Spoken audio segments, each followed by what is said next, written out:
Very good morning to one and all. Welcome to the fifth year of our TGT Inset English program. I would welcome our resource person, Ms. Karima Bhattakar, for the session on the topic grammar. Very good morning to Garima ma'am. Good Over morning, to you. Sarika ma'am. Thank you. So, I guess all of us are ready for this session. A very good morning to all of you. After going through all these days with so many sessions on English language, I'm sure you must be geared up with a lot of grammar till now. I understand that you've already had a session on grammar earlier.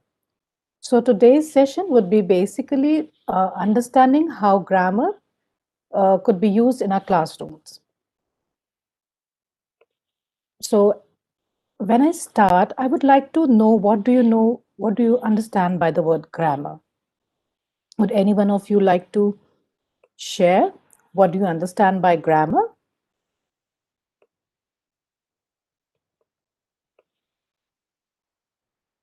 You may write in chat boxes or you may unmute your mic and respond. What is grammar? Okay, a set of rules. Yes, Jyoti, thank you. Any other thing? Is grammar anything other than rules? Do you think grammar is something which is maybe more than rules?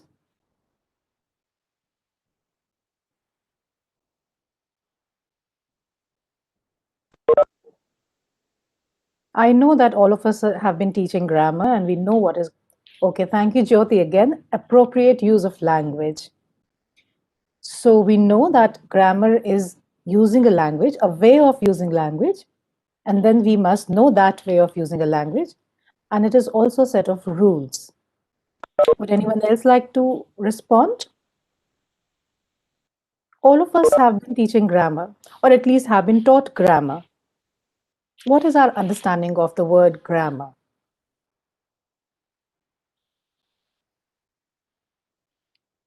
I'm waiting for your responses.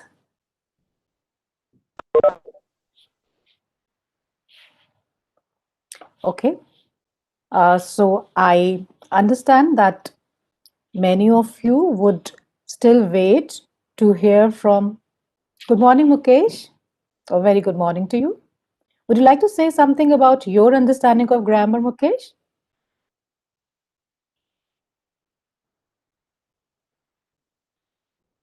Or anyone else from the group?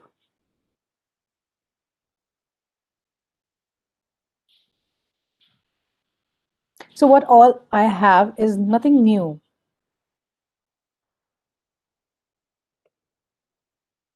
As Jyoti said, that it is grammar is a set of rules and it is a way of using a language. So, grammar has two components.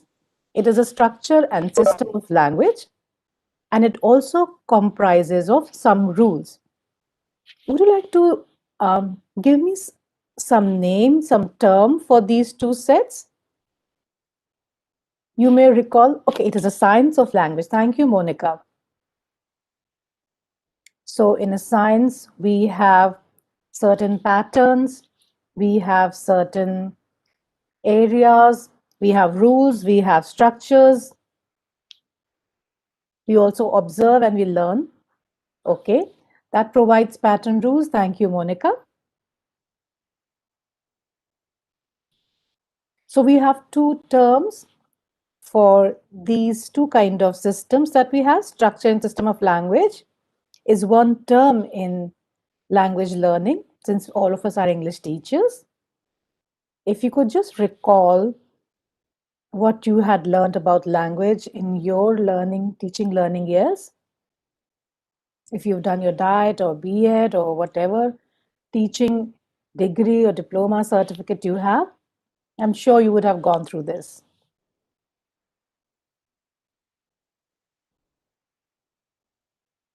Or what is the name given to rules in a language?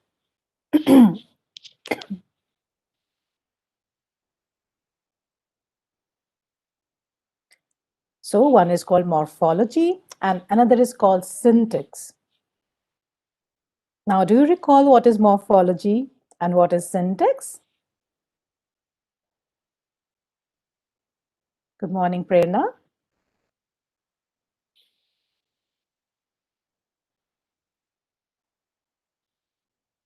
Would anyone like to venture out responding to what is morphology or what is syntax? What do you understand by these two terms? Syntax is error in language. Okay, syntax is language. So it was Prerna who gave the response. Thank you, Prerna. Syntax is error in language. Added language. Okay, Naveen Kumar says the form of words. Morphology is form of words. Thank you, Naveen. Ma'am, arrangement of words and phrases to create well-formed sentences in a language. Okay, thank you so much, Mamta. So morphology is arrangement of words to form a well-set language, as Mamta said. Would anyone else like to say something about syntax or morphology?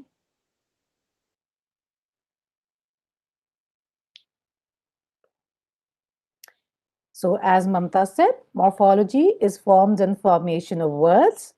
We put together words in a certain manner and their words are formed. For example, that's right, Monica, morphology is forming words. For example, when you have the word, if you have the word right. Thank you, Monica. It is a branch of linguistics. It definitely is a branch of linguistics. So when I say morphology, I would say a word like run, and then we have different forms of run. We can use running, we can say ran, we can say, and then we have other words for which I can find different forms. Would anyone like to venture?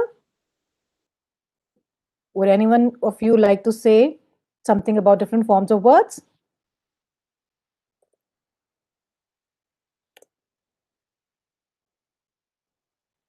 Any one of you? So this is what morphology is, forms and formation of words as well. For example, we say, would you like to give some example?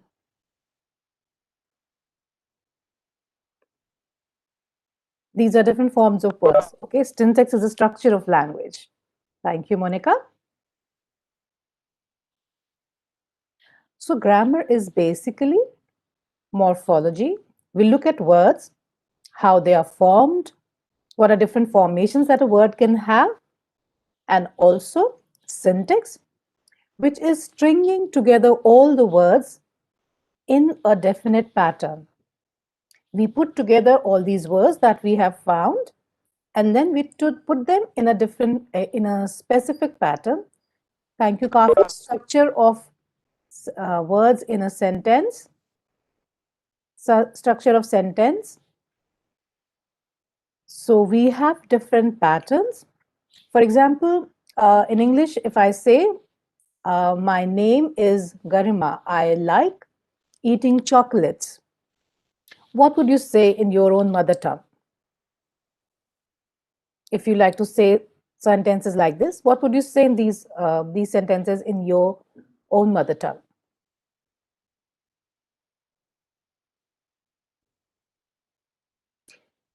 In English, we have I like to eat. And if I try to say the same thing in my mother tongue, which is Hindi, I would say something else.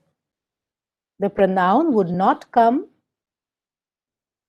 the pattern, the structure of putting these words would be different in any language. And that is how grammars of different languages change.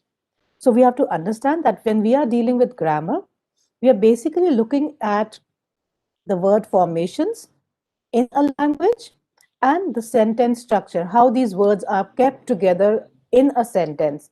And this is different for all the languages. That is how a language has different nature of itself. So we'll move on. So when we say that grammar has these two structures, these two parts, morphology and syntax, we must understand that grammar is basically understanding a language, as many of you also pointed out, that it is a system of knowing a language, understanding a language. I remember, I think Monica shared it in the beginning, or Jyoti. And this is what David Crystal also says. You must have heard about David Crystal when you were reading about language in your certificate or degree course. He is a celebrated writer or linguist about languages. So there are two things that we must understand when we take up grammar in our classrooms, that grammar is basically about understanding language. Though there are rules, but we must know what kind of structures they are and what patterns there are in our own language. Our language right now is target language English, and we must understand that the sentence pattern or structure is different from the mother tongue in our classrooms. We have different mother tongues in our classrooms, obviously, but then they have similarities since most of them originate from the same stem. But English has a different origin, so the sentence pattern structure would be different.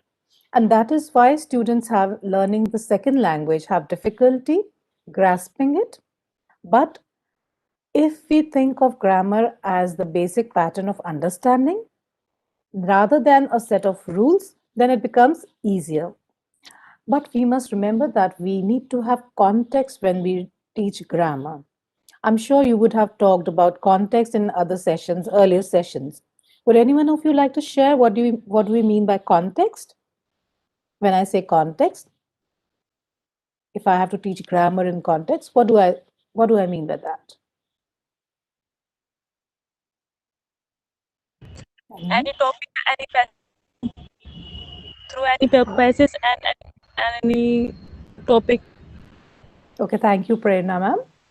Prerna ma'am says any topic or any passage. That's right, Prerna ma'am. But what kind of context do we need? You cannot just say that we usually do for practicing grammar rules. But then we must understand it is a language pattern that we are understanding, not a set of rules. Once we understand the pattern, the rules automatically form in our minds and we can deal with that. So as Mamta ma'am, Prerna ma'am said, we have to have some passages, some paragraphs to teach to our students when we talk about grammar. What kind of paragraphs or passages do you think you would want for your students?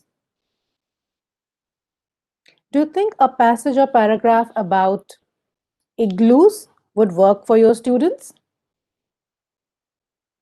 Or a passage about snowfall, how people live in snow, would work for your students?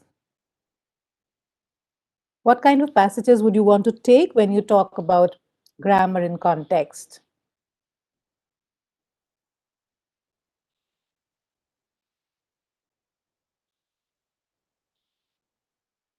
Passages that improve understanding of real life. Thank you, Jyoti. So remember, any language or any activity that you do in the language, you must use the real life situations of your students. Our students are not living in snow-capped mountains. They're not living in igloos. They're not living on seaside. They're not living in deserts. They're living in plains.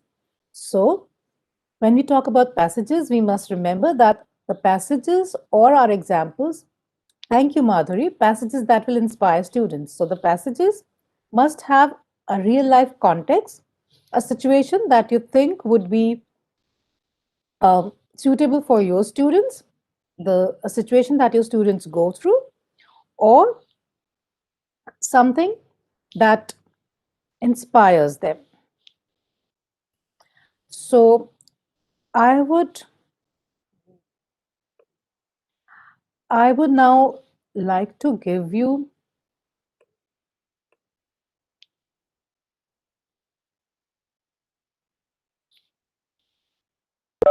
an activity on grammar, since we are all teaching these days through online mode. So we have different activities with which we can inspire students and get them engaged. Online teaching is very different from offline teaching, as you would understand. So I have a site called nearpod.com written on the screen. I'm sure it is visible to you. So I would request all of you to go to a browser, which could be Internet Explorer or Google or Chrome, whichever you have, and type nearpod.com in your browsers.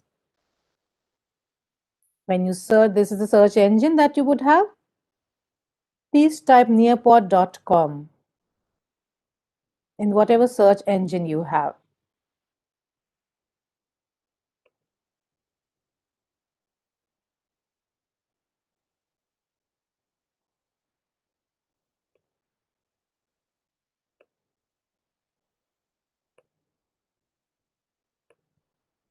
I'm waiting for you to open up your search engines.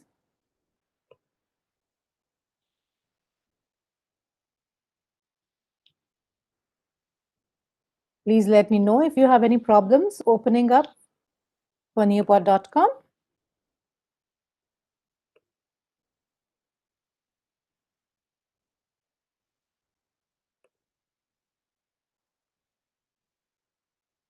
So I'll share it with you.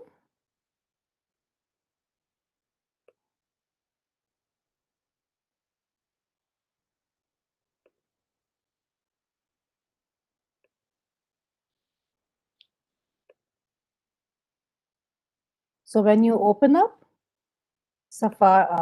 nearpod.com, this is Google. I type nearpod in this. You go to nearpod, click on the nearpod.com site. Sarika ma'am, is my screen visible?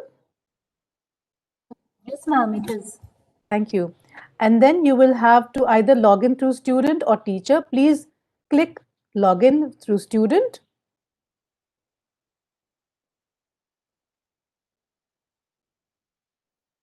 And then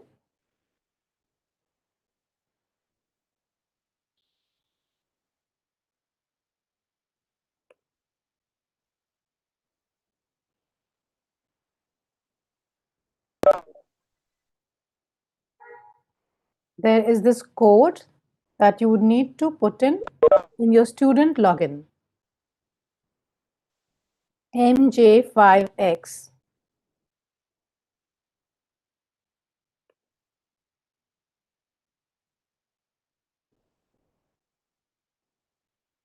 So I'm waiting for all of you.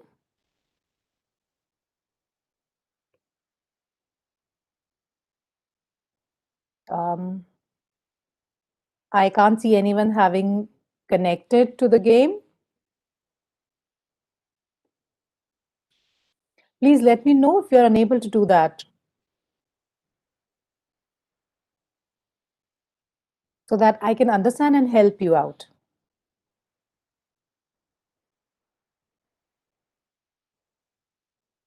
Okay, we have 2 players, but then you have to find a character for yourself. 4 have joined in. Jyoti, Kriti, Mamta Nagar, Nisha Raman, Praveen Kumar, thank you for joining. Okay, Nisha is there. I can see Jyoti. If my screen is visible, you'll be able to look at them as well. I'm waiting for players to join in. So this is a grammar game. I have a few sentences in which there is a blank. Thank you, Jyoti. In which there is a blank, and you'll have to fill in the blanks out of with the appropriate option that you've been given. And you'll be given around 15 to 20 seconds to fill in the right option. Thanks, Jyoti. So we are waiting for more players. Thank you, Pragya, for joining. Okay, Manju Dhiman is also here. Kriti Upreti, thanks. So you'll have sentences with blanks and you'll keep on giving the correct option out of the given ones to you. And then once you're done with that, next question would appear. But you have limited time to do that, and it is a game. The earlier in less time, if you answer, you'll get more points. You'll keep earning points with every correct answer, and you'll move on to the next question. So as you play games, you'll keep on moving to the next question, and after the end of all the questions, your total scores would be compiled. So I have 6 pairs with me, and there are 10 over here in the waiting. So I'm still waiting for a few to start.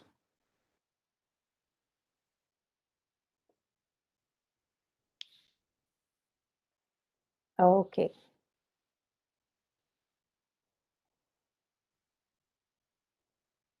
So I'll start when 10 of us, okay, the code, I'll give it the code. The code is MAJ5X, and all of these are in capitals. I'll type it as well in the chat.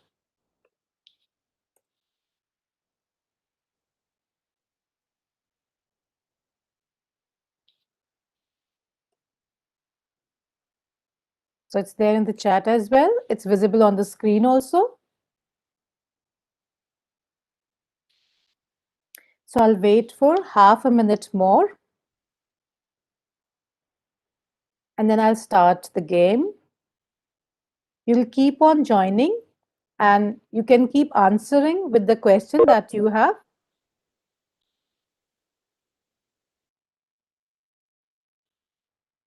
Okay, Ritu has just joined in. So as soon as I hit 10 players, I'll start the game. And then the rest of you can keep on joining the game.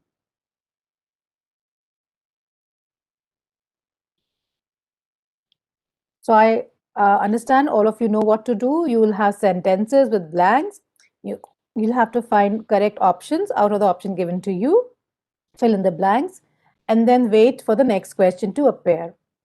If you do it in less time, you'll score more points. If you take more time selecting the option, you'll score less points. So just waiting for one more person to get connected. Okay, thank you, Monica. So I'm starting the game. You're ready? So here we go.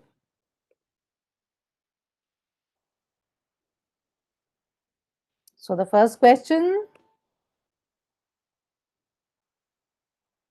Dash, you know the factory will shut down in May.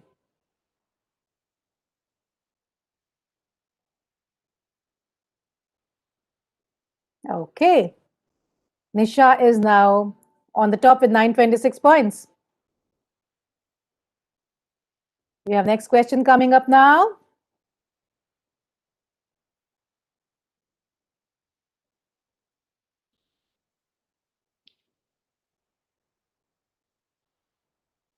Great, Jyoti.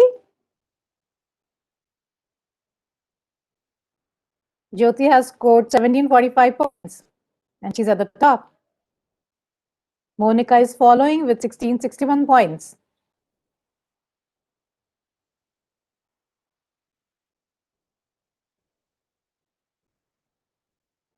We have 8 questions and we are on the third, moving on to the fourth.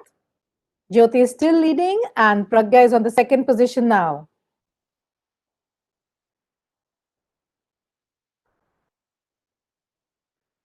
Okay.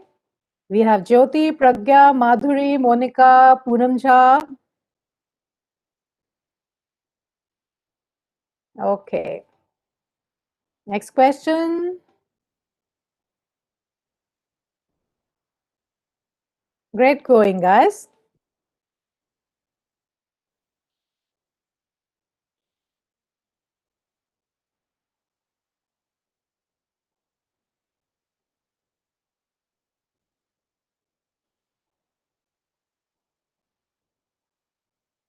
Oh, you have very less difference between the scores in the first and the second position. Great. Now Pragya's got the lead. Pragya has 5256 points.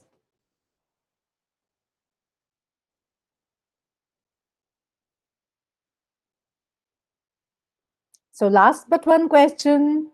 You have only 2 questions to score more. Oh, Jyoti again has moved on to the top, followed by Monica.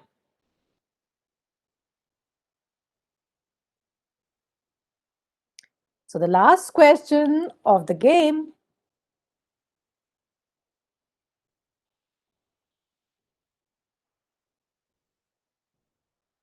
And we still have Jyoti on the lead. Okay. Great. So when we have climbed up, Jyoti is on top with 6,885 points. Monica is following with 6,773 points. On third position is Madhuri with 6,554 points. Yes, Jyoti, hooray.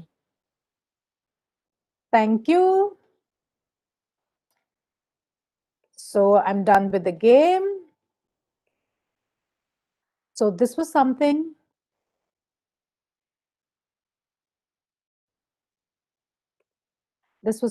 that we could do with our students. I'm sure the ones who played would have enjoyed, and the ones who just watched it on the screens would have enjoyed as well. So we can have mini lessons. This is something we could use as a unit test, something that we could use to keep our students engaged in the classroom. And we could also use it as a punctuation, breaking the monotony of our classrooms. Usually we say that grammar classes are very monotonous. Practicing in grammar bores our students.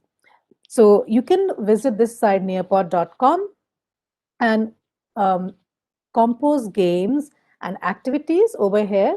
So this site, if you would explore, has many lessons already prepared for you, but you would like to, as we said, you would like to contextualize these lessons according to your students. So I would request you visit this site and contextualize. Let us move on. Any word, any response regarding this game that we just played? Would any one of you like to share?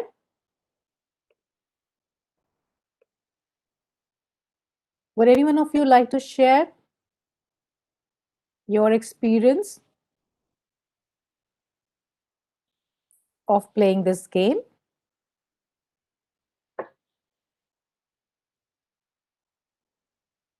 Okay, thank you, Nisha. It was a very interesting game, and I'm sure Mamta also enjoyed it. Thank you. Jyoti really enjoyed the game as a student, and Jyoti, you were on the top as well. So we saw students who would want to excel. So it would make the students work on their toes. It would keep them on their toes. They would want to excel.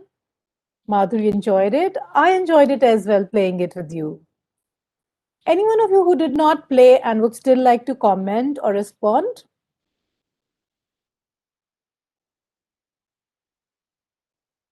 So now this is a link that I'm sharing on the screen with you. Thank you, Kriti. Padlet is another place where you could go and work with your students. I'm also sharing the link on the chat. You could click on this link and write your understanding, write whatever you would want to do regarding grammar with your students in the classroom. So you could write about this session, your takeaway from this session that you would want to take up. You'll have to click on the link that I've posted in the chat box. As you click on the link, a page would appear, and on the bottom of the page, there would be a plus sign. And as you click on the plus sign, you'll have a box wherein you'll be able to write your response, your takeaway.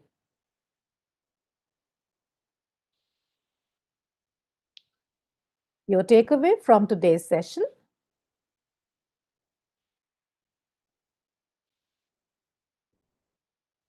And I'll share the Padlet screen. Later on, when all of you are done, you could also copy this. Thank you, Hina. You could also copy this link and add your responses or comments later on, because this is a padded page which would be there online. And as you send in your responses, this would all be there on one screen. Now I have some resources for you as well. These are 3 links that I would like to share with you. You would find many activities over here that you could use for your students. The activity that I did for you right now on Nearpod was an activity that I had taken up from British Council site, which is on the top of these 3 sites. So these 3 sites, I find the activities very engaging, and these are activities that you could use with your students in your classrooms. So you could take down these links.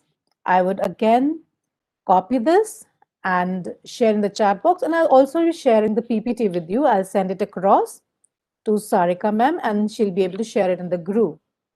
So any questions, any comments that you would have, or anything that you'd like to share, any confusion?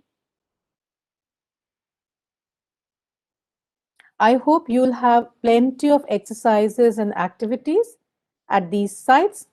Since this was a practical session on grammar, so I wanted you to work on the way that we've been teaching our students these days, online.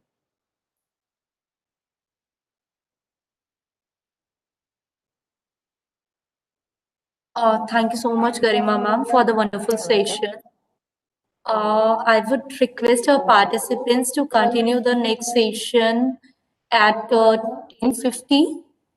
So please get back on time. Till then, we can have a break. Again, thank you so much, Garima ma'am. Thank you, Sarika ma'am. Thank you all the participants for being so actively engaged. Thank you so much.